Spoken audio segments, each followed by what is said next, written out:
Disclaimer, ये anime हमारा नहीं है, केवल हमने इसे एक्सप्लेन किया है।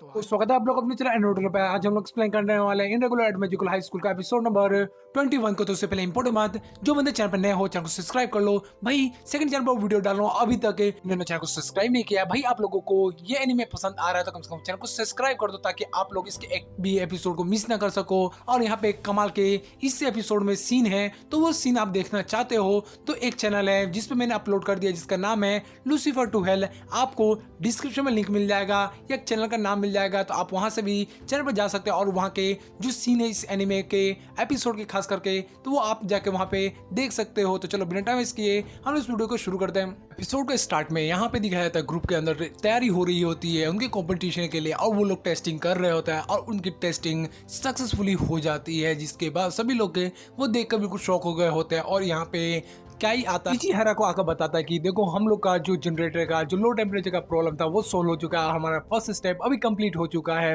दूसरी तरफ म्यूवी नोटिस करती है कि भीड़ में कोई एक अजीब सी लड़की है और वो अजीब सी हरकतें कर रही है, किसी चीज पे टाइप कर रही है। इस चीज को देखकर उसे शक हो जाता है कि ये कुछ तो गड़बड़ करने वाली है, और उसके बाद वो उसका पीछा करने लगती है और वो लड़की डर के मारे भागने लगती है। और यहाँ बाकी लोग भी उसे देख रहे होते हैं। उसका पीछा करते हुए म्यूवी एक जंगल में आ जाती है और उसे रोकने के लिए कहती है, पर एकदम से रुक जाती है। वी इस चीज को देखकर उससे पूछते क्या कि तुम कौन हो, और अपना क्या इंट्रोड्यूस कराती है, मेरा नाम म्यूवी है। उसके बाद वो बोलती है कि देखो मेरा नाम हिराकावा है। और उसके बाद उसके साथी पे पीछे से आ जाते हैं और वो उससे पूछती है कि म्यूवी, जो तुम्हारे हाथ में है वो एक तरफ से डिवाइस है ना, जो वायरलेस हैकिंग में काम आता है और खास करके स्पाइंग में। ये बात को सुनकर वो लड़की डर जाती है और उस चीज को छुपाने लगती है। और यहाँ पे म्यूवी बोलती है कि मुझे पता है तुम्हारा जिसके साथ काम कर रही हो वो लोग ठीक नहीं है। ये बात को सुनकर इधर वो लड़की बोलती है कि उससे तुम लोग का कोई मतलब नहीं है। म्यूवी इधर डांटते हुए बोलती है कि देखो मेरे को पता है वो लोग तुम्हारा इस्तेमाल करेंगे, फिर उसके बाद तुम्हें वो छोड़ देंगे। ये बात को सुनकर वो बोलते हैं कि तुम्हें क्या लगता है मैं उन लोगों के साथ इसलिए ज्वाइन क्योंकि मुझे उससे कुछ चाहिए था, मैं उनसे कुछ नहीं चाहती हूँ। ये बात को सुनकर वो लड़की बिल्कुल स्ट्रोक हो जाती है म्यूवी। और उसके बाद अचानक से वो लड़की एक तरह से उन लोगों पे एरो शूट कर देती है, जिससे यहाँ पे एरिक आके उस अटैक को रोक देती है। पर उस अटैक को रोकने के बाद भी उस अटैक में से स्मोक निकलने लगता है और किरिया उस स्मोक अटैक के अंदर आ जाता है। और यहाँ पे उसने एरिक ने बचा लिया होता है म्यूवी को। यहाँ पे एरिक समझ जाती है कि ये टीयर गैस है, और उसके बाद वो देखती है वो लड़की के हाथ में एक वेपन छुपा रखा होता है। अचानक से पीछे से लियो आता है और सीधा ही जाके उसको एक जोरदार स्प्रे मार देता है। और उसके बाद वो देखता है कि देखो ये तो एक लड़की है और ऊपर से मैंने कुछ ज्यादा ही कर दिया है। इस चीज को देख के एरिक बोलती है कि लगता है मैं इसे देखकर कि तुम इसके साथ कुछ गलत कर रहे हो। ये बोलता है कि तुम गलत समझ रही हो, और उसे उठाने की कोशिश कर रहा होता है कि वो सही है कि नहीं। यहाँ डिफेंस फोर्स की एक लड़की आ गई होती है और वो बोल रही होती है कि मैं अपना काम छोड़ के अधूरा आई हूँ, और वो परेशान हो रही होती है। उससे पूछती है डॉक्टर से कि आखिरकार ये लड़की कब तक ठीक हो जाएगी, और वो बता देती है कि देखो इसको उठने में थोड़ा टाइम लग सकता है। और डिफेंस वाली लड़की बोलती है कि देखो जैसे ही ये उठे उसके बारे में मुझे मैसेज कर देना, और मैं इसके बाद अपनी ड्यूटी पे जा रही हूँ। यहाँ पे वो डॉक्टर बोलती मुझे माफ करना, अगर ये भाग जाए तो इसके बारे में कंप्लेन बिल्कुल मत करना। ये बात को सुनकर वो लड़की बोलती है कि मुझे यकीन है कि तुम इंजर्ड वाली लड़की को ऐसे ही नहीं जाने दोगे, चाहे तुम उससे लड़ सकती हो या नहीं। नेक्स्ट राउंड के अंदर लड़ाई हो रही होती वो है यहाँ पे एरिक, लियो और यहाँ पे फर्स्ट के बंदे के साथ, क्योंकि उस बंदे को अच्छा लग नहीं रहा होता कि यहाँ पे लियो और यहाँ पे एरिक घूम रहे हैं। ये आकर वो जो डिफेंडर है आकर पूछती है लियो से, लियो सारी बातें उसे समझा देता है। जिसके बाद मकासी वहाँ पे अब उसके बंदा उसे शांत कर रहा था, पर वो उसकी बात सुनता ही नहीं है। वो मकासी के पास जाती है और उसे पूछती है कि क्या हुआ, और वो बंदा बताता कि कुछ नहीं। आखिरकार ये दो बंदे यहाँ पे क्यों घूम रहे हैं, ये बात को वो जवाब देती है कि मैं जानती हूँ कि फर्स्ट ईयर होने के नाते आप यहाँ पे चेकिंग कर सकते हैं, पर यहाँ पे जो क्लब का मैनेजमेंट का काम दे रखा है, सिक्योरिटी का काम दे रखा है, वो हमें दे रखा है। और इधर मिकाटो होता है, वो फर्स्ट मतलब डिसिप्लिन कमेटी से होता है वो बंदा। जिसके बाद ये बात को सुनकर वो बोलती है कि हम लोग इसके बारे में और इन्वेस्टिगेशन करेंगे अदर व्यू पॉइंट से, इसलिए तब तक के लिए अभी तुम चले जाओ यहाँ से मिकाटो। दूसरी तरफ लियो एरिक को भी बोलती है कि आज के लिए तुम भी जा सकते हो, और उन लोगों को भी जाने को कह देती है। यहाँ पे एरिक और लियो दोनों ही अपने दोस्तों को बाय करके वहां से चले जाते हैं। उसी समय उस लड़की को एक मैसेज आता है और वो काई को लेकर वहां से तेजी से चली जाती है। दूसरी तरफ सिकिमाटो उससे ब्लूप्रिंट आ जाती है और उससे बोलती है कि मुझे नहीं लगता था कि तुम्हें इन प्रैक्टिकल वर्क में भी ध्यान रहता है। ये बात को सुनकर वो वहां से चला जाता है। यहाँ एरिक लियो दोनों ही बाहर जा रहे होते हैं और इधर उससे पूछती है सवाल एरिक की, आखिरकार तुम आज कुछ करने वाले हो क्या, और क्या तुम्हारा कोई प्लान है लियो। लियो उसके सवाल को ध्यान से सुनता है और वो देखता है कि वो बहुत ज्यादा ही सीरियस है। जिसके बाद वो जवाब देता है नहीं आज मेरे पास कुछ करने को नहीं है। ये बात को सुनते ही एरिक उसे बोलती है कि ठीक है तुम मेरे साथ चलो तुम।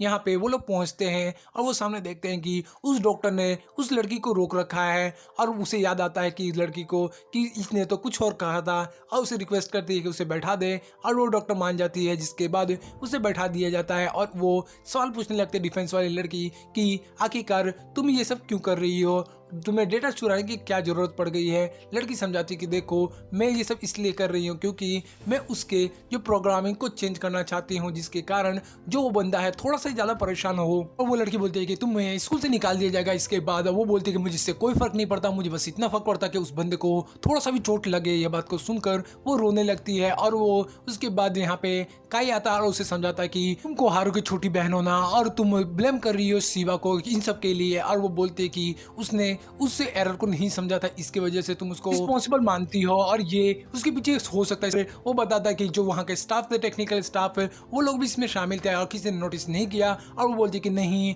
मुझसे मजाक मत करो, जो निशमा है उसने सबसे पहले ही नोटिस कर लिया था ईश्वरी सेंपाई से पहले। के बाद वो लड़की बहुत ज्यादा इमोशनल हो जाती है और पागल टाइप होने लगती है, जिसको देखकर वहां पे डॉक्टर बोलती है कि ठीक है, इस लड़की को रात भर के लिए यहाँ पर रहने दो और उसके बाद तुम लोग को जो बातचीत करना है वो कल आके कर लेना।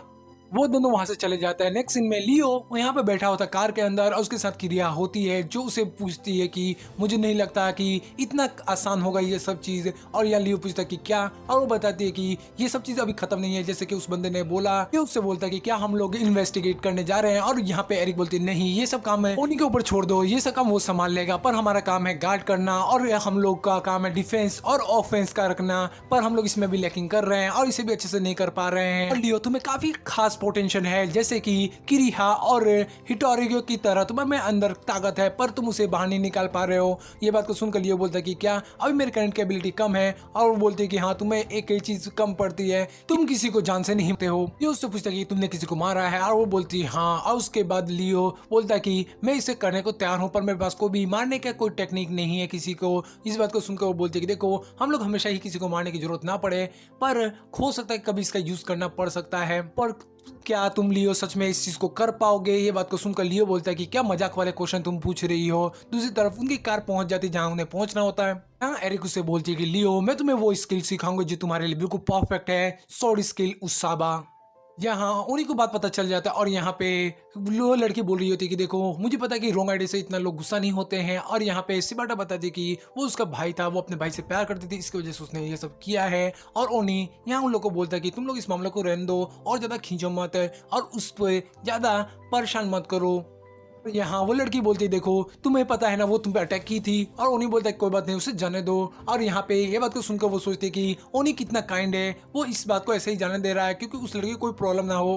उसके बाद ओनी बोलता है कि देखो, मैं जानता हूँ कि उसका भाई है, मतलब उसका जुड़वा भाई है, उसको इसमें खींचने की कोई जरूरत नहीं है क्योंकि उसे उस चीज से कोई मतलब नहीं है। ओनी लोग को बोलता है कि हम लोग बिना मतलब ही इतना ज्यादा परेशान हो रहे हैं। दूसरी तरफ यहाँ पे उन ग्रुप के वो उस लड़की के लिए परेशान हो रहा था कि वो लड़की उनके बारे में जानती थी। और यहाँ पे वो अपने बटलर से जियो से पूछता है और जियो बोलता है कि उसे परेशान होने की कोई जरूरत नहीं है, वो हमारे बारे में उतना कुछ नहीं जानती है जो उसे लीक कर सके डेटा को। और वो बोलता है उसका मास्टर कि मैं जानता हूँ कि तुमने ऐसे बंदे को खोजा जो हमारे साथ इतना अच्छा कोऑपरेट कर गई, उसके लिए शुक्रिया। और वो बोलता है कि मैं इस टाइम के लोगों को अच्छे से जानता हूँ, ये लोग बहुत ज़्यादा ही पैशनेट रहते हैं, वो लोग बहुत ज़्यादा बोलते हैं पर बहुत कम सुनते हैं। पर मैंने उल्टा किया, मैंने उसकी बातों को बहुत ज़्यादा सुना और कम बोला। चैन उससे बोलता है कि देखो, इस चीज़ का ख्याल रखना और मुझे उम्मीद है कि आगे कोई ऐसी मुसीबत नहीं आएगी, इस चीज़ का तुम ख्याल रखना। और इधर तो बोलता है ठीक है। दूसरी तरफ यहाँ पे सब लोग बैठ कर बातें कर रहे थे लंच टाइम पे, लियो और के बारे में और एरिक के बारे में कि वो दोनों वहाँ पे क्लास के बाहर जाने के बाद वो सोच रहे थे कि क्या करेंगे वो लोग। ये बात को सुनकर यहाँ पे हेटरो को कुछ अजीब लगता है, वो लगता है कि उनके बीच में कुछ चल रहा है। ये बात को यहाँ पे उसके दोस्त बोलते हैं कि नहीं, पॉसिबिलिटी ये भी है कि वो कुछ नहीं चल रहा हो। पर यहाँ पे बाकी लोगों को शक हो रहा था कि वो लोग छुट्टी के बाद क्या करने के बारे में सोच रहे होंगे। और यहाँ पे हमारी जो सिबाटा होती है वो सोच रहे होते कि वो कुछ तो अलग करने के बारे में सोच रहे होते हैं और उनके माइंड में कुछ और चल रहा होता है। दूसरी तरफ लियो उसके कमरे में घुस जाता है जहाँ पे एरिक नहा रही होती है। दूसरी तरफ लियो यहाँ पे एक लड़की से पता पूछता है जगह जाने का और वो लड़की गलत जगह बता देती है, जिसके बाद वो गलत जगह भी चला जाता है। लियो यहाँ पे हमारे म्यूजिक सोच रहे थे कि वो लोग आखिरकार छुट्टी के बाद क्या करने के बारे में सोच रहे होंगे। और यहाँ सिबाटा यशोदा दोनों ही कुछ और सोचने लगते हैं, जिसके बाद लियो यहाँ पे एरिक जहाँ नहा रही होती है वहां पे वो घुस जाता है। यहाँ सिबाटा और यशोदा दोनों ही एक दूसरे को देखकर शर्मा रहे होते हैं और ओनी बोल रहा होता है कि ऐसा कुछ भी नहीं हो रहा होगा। वहाँ पे एरिक वहाँ पे लियो को दौड़ा रही होगी ग्राउंड में, पर यहाँ पे तो यहाँ एरिक के वो वॉशरूम में घुस गया होता है लियो, जिसे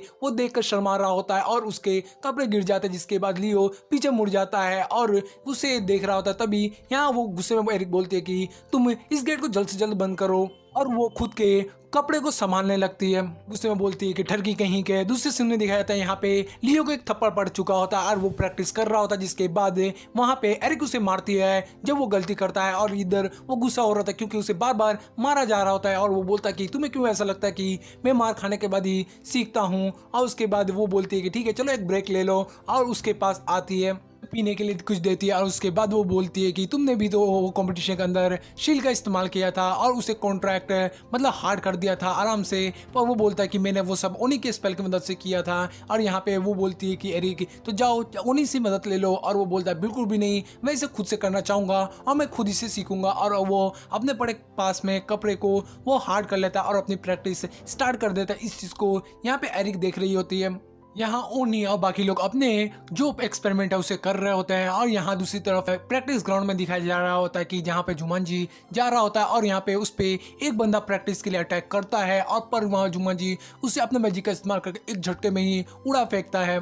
प्रेसिडेंट सोच रही होती है कि आखिरकार यहाँ पे जुमानजी इन सब से लड़कर अच्छा तो कर रहा है, पर इससे इन लोगों के कॉन्फिडेंस काफ़ी डाउन हो सकता है। इसके लिए उन लोगों को जो यहाँ पे डिफेंड का कमांडर है उसे लड़ाना चाहिए कम से कम, ताकि उनका कॉन्फिडेंस आए। पर यहाँ पे हमारा यशोदा बच गया होता है। वो घबरा रहा होता है कि अभी तो ये एक मॉक बैटल है, मतलब एक प्रैक्टिस बैटल है, फिर भी वो काफ़ी डर रहा होता है और वो प्रिपेयर होता है कि किसी भी हालत में उसे जीतना है। और अपने माइंड को शांत रखे वो देखता है कि उसकी आवाज़ कहाँ से आ रही है, वो कहाँ तक पहुँचा। उसके बाद अपनी मैजिक का इस्तेमाल करता है, जिसके बाद एक जोरदार धमाका होता है। और यहाँ पे यशोदा उस धमाके के बाद तुरंत वहाँ से निकल जाता है। और बाद में पता चलता है कि नीचे तो एक बहुत बड़ा गड्ढा हो गया है, और यहाँ पे जो जुमानजी है उसने अपने शील्ड को नीचे यूज़ करके उससे बच गया है। पर वो बहुत ज़्यादा स्ट्रेस होता है। डिफेंस फोर्स वाले यहाँ पे ट्रेनिंग कर रहे होते हैं और उसके पास यशोदा आया होता है और उसे बोल रहा था कि तुम यहाँ पे पार्टनर बनोगे जुमानजी के प्रैक्टिस के लिए, तुम चाहो तो कुछ भी पूछ सकते हो। तभी वहाँ अचानक से लड़के लोग आते हैं ब्रेकफास्ट लेकर, ताकि वो लोग कुछ खा सके। ये बात को सुनकर वो खुश हो जाता है और यहाँ पे उनका जो लीडर होता है वो बोलता है कि ठीक है तुम लोग कुछ खा सकते हो, और उनको ऑर्डर करता है। और यहाँ पे वो यशोदा को भी पूछता है कि तुम भी यहाँ रुक कर कुछ खा लो। और उसके बाद यहाँ पे वो सिबाटा को देखता है यशोदा, और वो भी मान जाता है। यहाँ पे बाकी लोगों को लड़कियां डिफेंस फोर्स वाले बंदों को खाना दे रही होती है, और यहाँ बातचीत चल रही होती है कि जुमानजी के साथ प्रैक्टिस काफी अच्छी चल रही है और वो सच में कमाल का बंदा है। के पास आती है उसके पास खाना लेकर और उसे बोलती है कि तुम इसे खा लो, तुमने काफी अच्छा काम किया है। और एक लड़की उसको पास भी लाकर ब्रेकफास्ट दे देती ताकि सिबाटा भी यहीं बैठकर कुछ खा ले।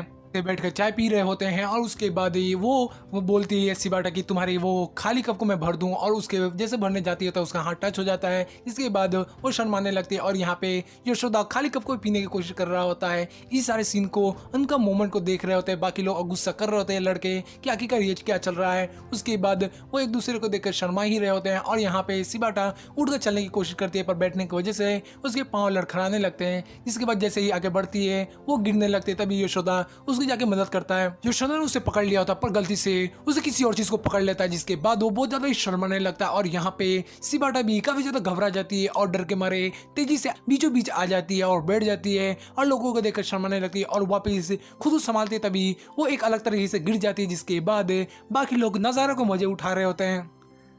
उसके बाद वो खुद को संभाल कर खड़ी हो जाती है, पर वो बहुत ज़्यादा शर्मिंदा होती है, जिसके उसके दोस्त लोग उसे संभाल रहे थे। फिर भी वो गुस्से में वहाँ से चली जाती है शर्माते हुए। और यहाँ पे बाकी लड़कियाँ गुस्सा होती है यशोदा से और कहती है कि जाओ तुम उसके पीछे भी जाओ। और उसके बाद यशोदा को भी पीछे जाना पड़ता है। और यहाँ पे हमारा यशोदा खोज रहा होता है सिबाटा को, पर वो मिल नहीं रही होती है और वो माफी मांगते हुए दौड़ रहा होता है। पर वो एक बंदे से जाकर टकराता है, जिसे माफी मांगकर वहाँ से चला जाता है और हमें उस बंदे का शक्ल नहीं दिखाया जाता। मुझे लगता है कि ये बंदा वही क्रिमिनल गैंग में से है जो सीधा ही अंदर आ चुके हैं हाई स्कूल के अंदर, ताकि वो तबाही मचा सके। इसी सीन को दिखाते हुए हमारा एपिसोड खत्म हो जाता है।